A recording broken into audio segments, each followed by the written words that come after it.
इस मौजू को बदल दो, मेरे तो असाब भी जवाब दे गए हैं। शारिक गिरफ्तार हो गया है। क्या? हाँ, हमने भी इंटरनेट पर देखा। हस्बुनल्लाह। दिखाओ जरा, ऐसी भी कौन सी खबर है?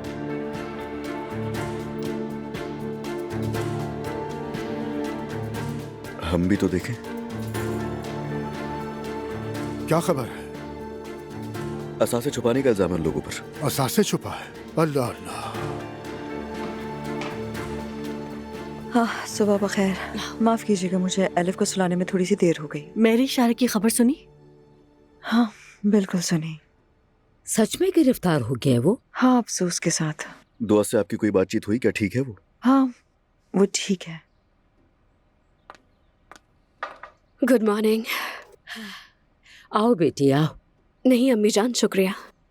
मतली सी हो रही है मुझे, स्ट्रेस की वजह से शायद। कुछ खाने को दिल नहीं चाह रहा। सोच रही हूँ हॉस्पिटल जाकर ड्रिप लगवा लूं।